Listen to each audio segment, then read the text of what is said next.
Good morning and welcome to West Coast Grandma. Well, we are heading on an adventure. This is something you don't want to miss, so I hope you're going to check out this video.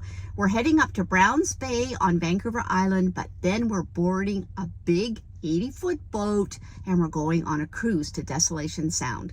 So please come along. Please subscribe. I really need subscribers.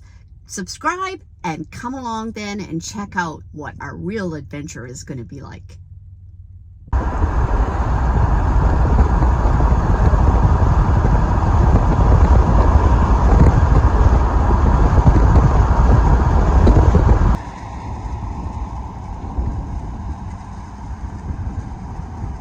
What to do with driftwood? These are carved out of single logs.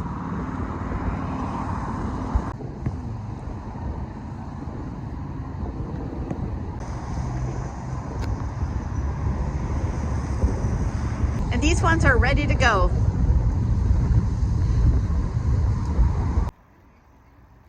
Here we are at Browns Bay, and that's a view from our cabin. So here we're going to relax for a few days, take in some of the close places like Sayward, and maybe do a hike to Ripple Rock, which is down Seymour Narrows there around the corner. And that is where an explosion took place to take out a couple of big rock pinnacles under the water. It was in 1958, and it was the largest non-nuclear explosion. This is Browns Bay, and we are heading down to the floating pub, which is right where that green roof is. We're gonna go have lunch. So that's gonna be nice. Isn't that beautiful? Not too many boats in here right now because fishing is closed.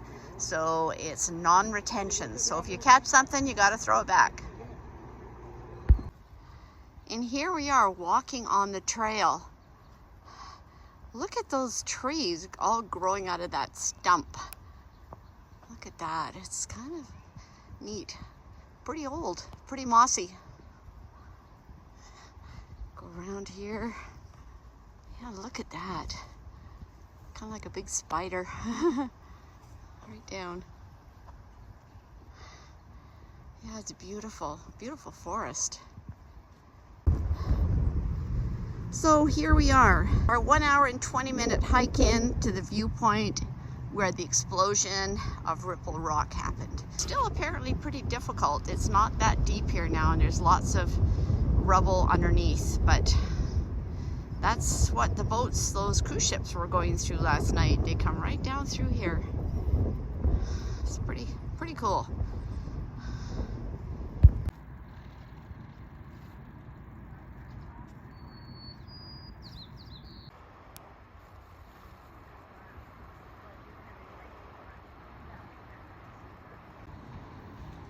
And there it goes into Seymour Narrows. Oh, yeah, I'm going. Yeah.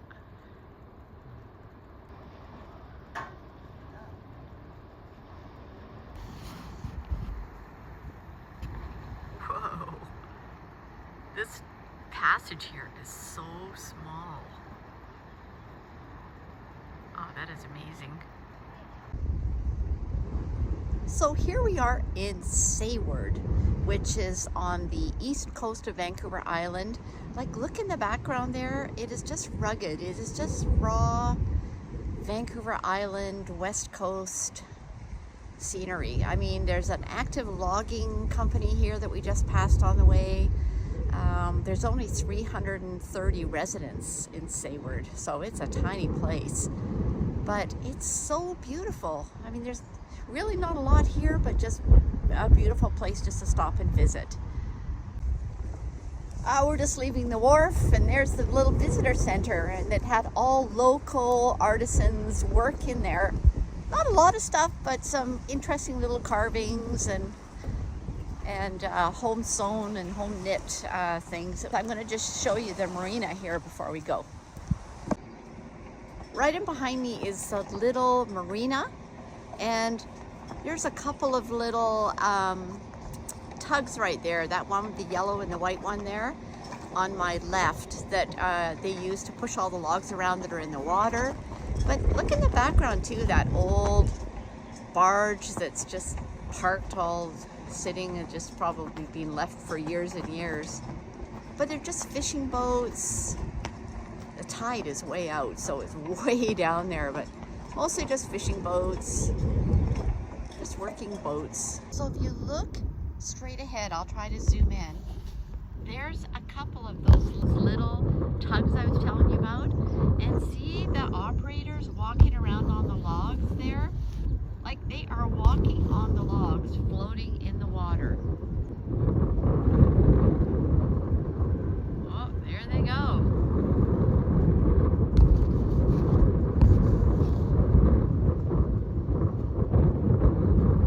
I've never even seen this before. This is cool. Look at him go.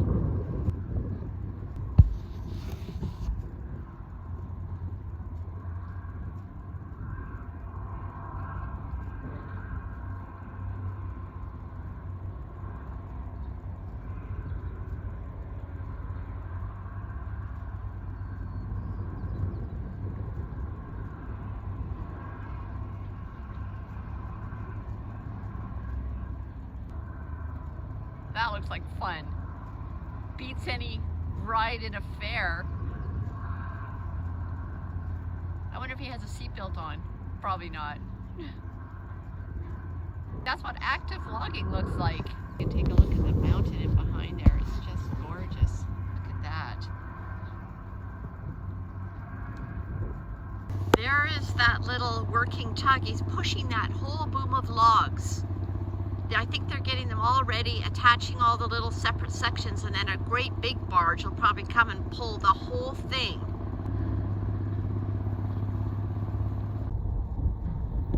Here's the actual property where the logs are probably delivered from the logging trucks, and then they're sorting them and dropping them into those whatever those holders are there, and then when they release it, it slides down into the water, and then they create those floating what would you call it? A floating parcel of logs that they chain together, which are towed by a tug, and they're taken to a mill, wherever that might be.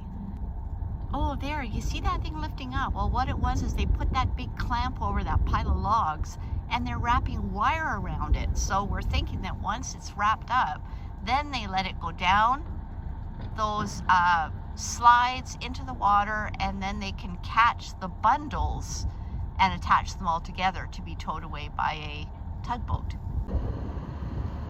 I missed it. They pulled the lever and the whole thing rolled down into the water. So now that one is empty, and I think we have the other machine coming to load it up again. So let's see what's going on here. Here he comes.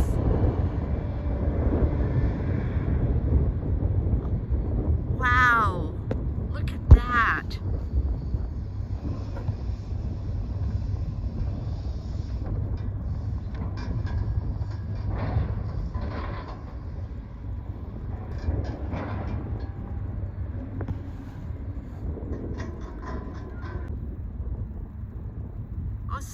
Now here's the machine back. That's the load that was just dropped in there, and they are going to wrap it in wire.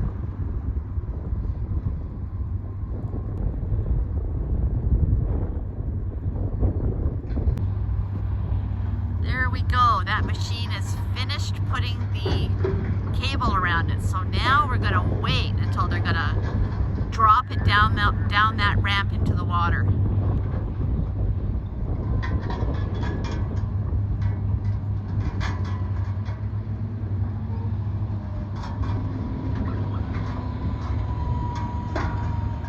There it goes! Wow!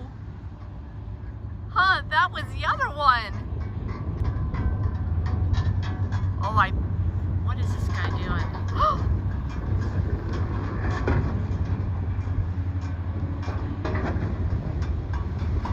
This is so fun. I could stay here all day watching. Now here we are back home, and I look out in the ocean in front of our cabin, and there is a tug pulling a whole boom of logs. And then right behind it, we have a barge full of logs. So there's two ways of transporting all those logs that we saw them sorting through.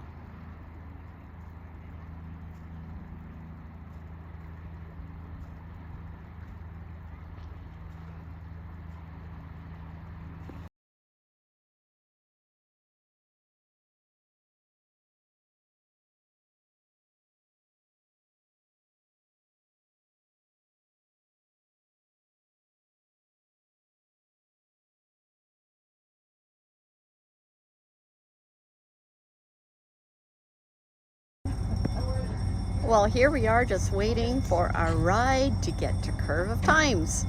It's gonna be fun. We're gonna have some pictures soon of the boat.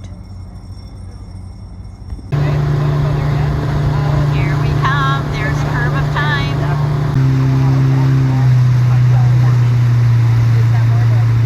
Just one little view. If you can hear over the noise of that nice big diesel engine here that's right beside me. This is looking out the porthole in the little tiny bathroom. I'm sitting here brushing my teeth and I look up and that is what I'm looking at. I mean, is that not gorgeous?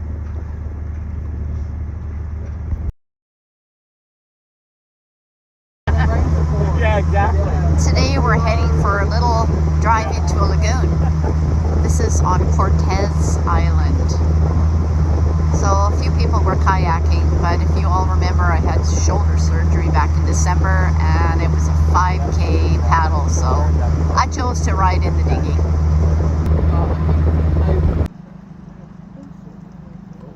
Look at this little waterfall. It's just the tide going down in the lagoon.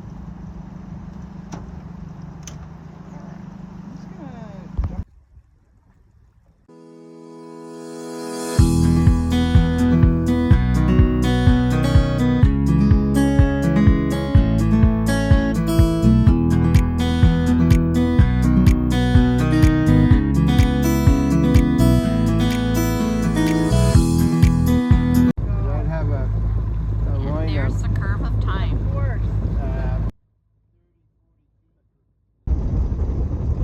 We are now heading to Tecan Arm. Apparently there's a big waterfall going in that direction. Mountains. And here's what we're leaving behind.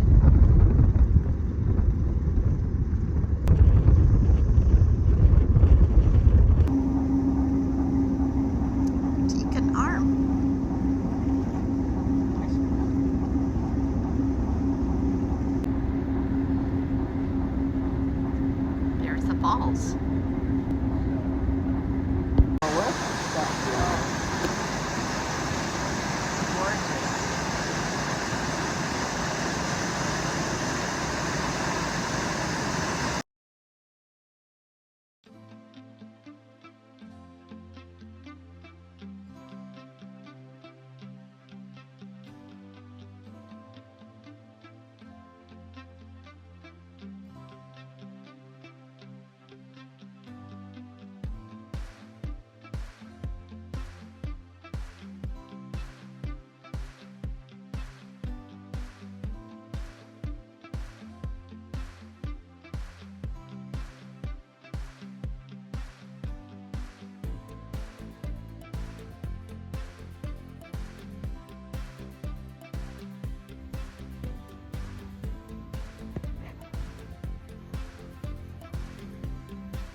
We're going to our new location,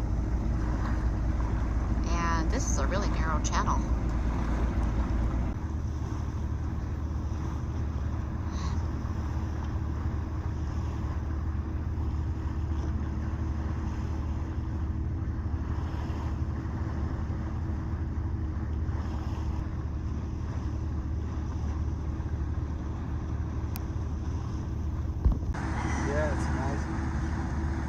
And we came around the corner, and this is what we're looking at. She needs to come up.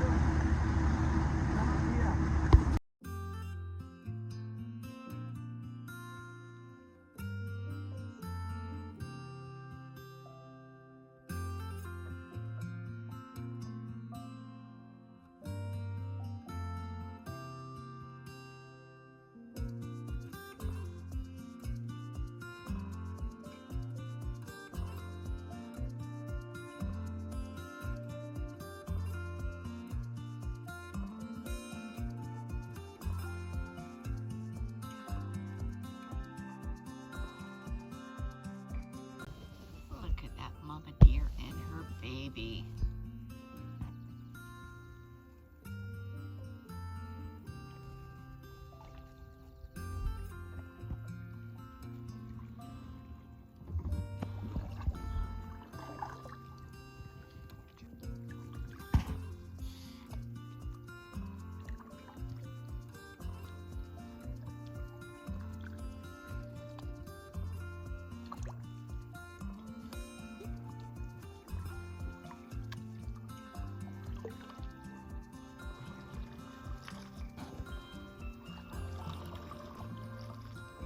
Oh, and there's our boat.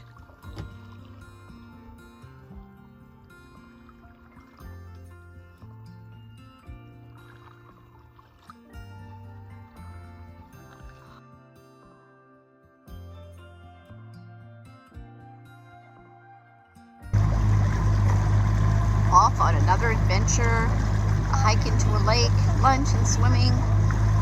It's going to be great.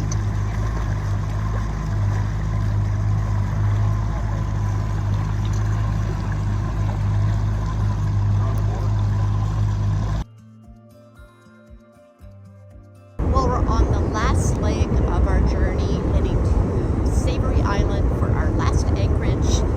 The last night on Curve of Time. Kind of sad, but we've had such a great time. So we're gonna set anchor there. It's gonna be a beautiful night. Sayward Island is gorgeous. It's got beautiful white beaches. So anyway, in the background, there's what we're going by, heading out of Desolation Sound down towards Lund, and the last island there, Sayward Island. So this was our last anchorage. This is Sayward Island.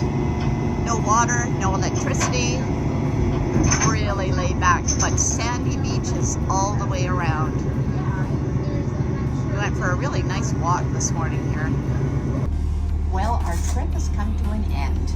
This is our little salon where we came and ate a couple of meals. Most of you are out on the deck, but we're just in here packing up our things. Oh, and that noise in the background is them lifting the anchor, and we're heading another hour back to Camel River, and then we'll be getting off and heading home. So hope you've enjoyed this adventure. It has been an adventure plus for me, and join me again next time. West